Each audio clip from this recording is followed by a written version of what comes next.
வீட்டு விசேஷங்கள் அப்புறம் முக்கிய நிகழ்வுகளுக்கெலாம் நம்ம கட்டுறது பட்டாடைகள்.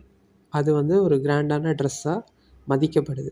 ஆனால் அதுக்கு பின்னால் ஒரு சோகக்கதை என்னென்னா, எண்ணற்ற பட்டுப்புழுக்களை கொதிக்கிற தண்ணியில் போட்டு அதுலேருந்து தான் பட்டை பிரித்து எடுப்பாங்க.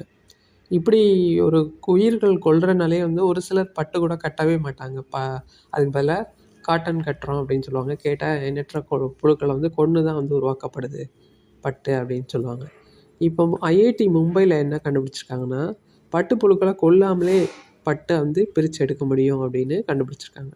எப்படின்னா, அது பட்டுப்புழு வந்து தன்னை சுற்றி தான் கூடு கட்டிக்கும்.